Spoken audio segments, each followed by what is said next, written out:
cut off all income and sources of funding, put it on a sanctions list, stop the flow of people and assets to it, go after its leaders, its bureaucrats, grab it by the brass ones and squeeze. Donald Trump's approach to solving the war in Ukraine and putting a stop to it and putting Putin in his place? No. Donald Trump going after Harvard University. He's going harder after Harvard while completely ignoring Putin. I'm Michael Popok, tying it together here on Legal AF. Just during Memorial Day, you had Donald Trump throwing up his hands after emasculating and kicking Zelensky in the balls, if that's the proper diplomatic term. It's a term of art.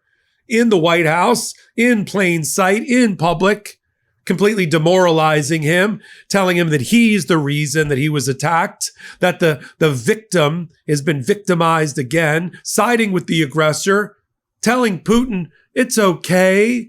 You had the right to take the Donbass. You had the right to take the Odessa, the other major regions of a sovereign ally in Ukraine. That's okay. But when it comes to Harvard, oh no. Putin, he gets the benefit of a proper trade approach. He's not put on a sanctions list. His people are not put on a sanctions list. Nothing's done against him. And Donald Trump throws up his hands on Memorial Day over the weekend and says, I don't even recognize this Putin. He seems crazy. I'm trying to have conversations with him and he's bombing Kiev. That's right. So what does Donald Trump do? Instead of looking at the American people and say, I lied to you. I lied to you during the campaign. I said I had a plan to solve the Ukraine-Russia war where Russia's attacked Ukraine mercilessly. I have a plan. Just get me elected and I'll implement that plan. Then he gets elected, and apparently the plan was to turn all of Ukraine over to Russia. Except they didn't count on Zelensky fighting back against Trump. Trump thought if he cut the fuel line between supplies, military materials, and funding to Zelensky, it would bring him to his knees. But that didn't work because the rest of the international community rallied around Zelensky and welcomed him in with open arms. So that didn't work. Then Donald Trump said, well, it's unreasonable. Zelensky's being unreasonable.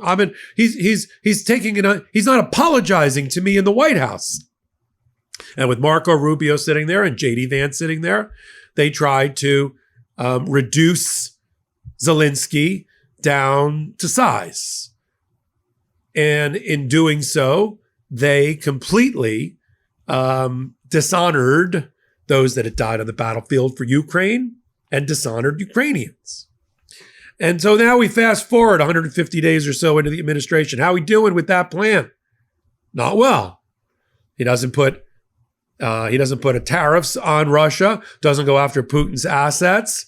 He doesn't follow through with what Joe Biden did, which was to seize yachts and real estate around the world, around the Russian oligarchs, to put pressure and try to destabilize Putin. He gets rid of that. He gets rid of all of the departments within the Department of Justice going after Russia interference.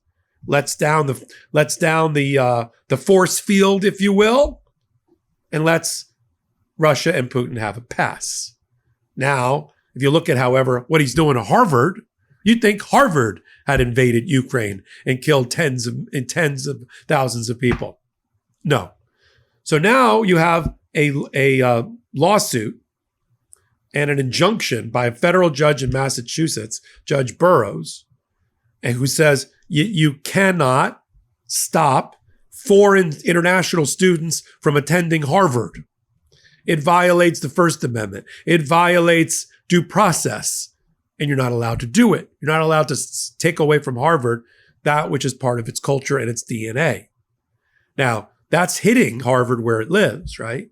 They subsist on foreign students making up 25% of their student body. A quarter of the Harvard School of Business, foreign. A half of the School of Diplomacy, foreign. And that's trying to get them where they live, right?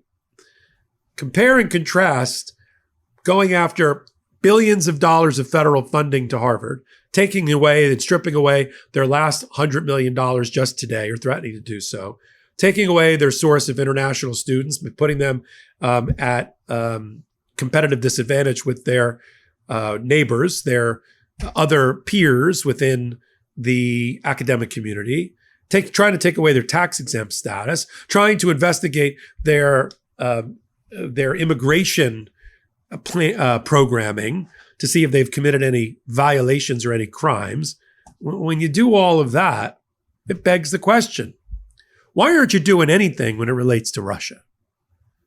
Why are they left to kill people, innocent people, and civilians? And all you do is social media posts where you say, well, that's odd. Putin's a lot crazier than I thought. I don't know what happened to him. That's your foreign policy? That's your diplomacy? I don't know what happened to him? Yeah. So I think it is telling that when Donald Trump has his bully pulpit and he wants to go after an organization that refuses to bend the knee to him, he uses everything at his disposal with a full frontal assault to try to take over Harvard, try to take away its ability to select its own professors, its own students, its own curriculum, as a punishment in complete vindictiveness and retribution against Harvard, saying, we are Harvard University and we are not going to succumb to the attacks by this administration. And yet, he doesn't lift a finger to help the Ukrainians. Not a finger. And that is something that people are going to have to keep in their minds as we move into the midterm elections. There's no other way for me to reconcile these two concepts other than to say, when I started out the hot take and I gave you the list of things, I wanted you to think, are these things that Donald Trump is proposing against Russia? No. It's against his enemies, real and perceived here in the United States, all fellow Americans. The people he called scum on Memorial Day. That's you and me. That's people that voted. I would propose that's people that voted for him as well. That's how this president operates. I'm glad you're here on Legal AF. I wanted to make this point. I wanted to do it with you at the intersection of law and politics. I'm Michael Popok. Take a minute, hit the subscribe button, and help us continue to grow this pro-democracy channel. We also have a Substack where we post all the cases and the filings and all the cases. We do the analysis. We do a morning briefing called Morning AF, only on Legal AF, the Substack. And of course, Legal AF, the podcast, which we do every Wednesday and Saturday at 8 p.m. Eastern Time on the Midas Touch Network. But we can only do it with your help. And that's why we've asked you to take a moment and hit that subscribe button. So until my next reporting, I'm Michael Popok. Can't get your fill of Legal AF? Me neither. That's why we formed the Legal AF Substack. Every time we mention something in a hot take, whether it's a court filing or a oral argument, come over to the Substack. You'll find the court filing and the oral argument there, including a daily roundup that I do called, wait for it, Morning AF. What else? All the other contributors from Legal AF are there as well. We got some new reporting. We got interviews. We got ad-free versions of the podcast and hot takes. Where? Legal AF on Substack. Come over now to free subscribe.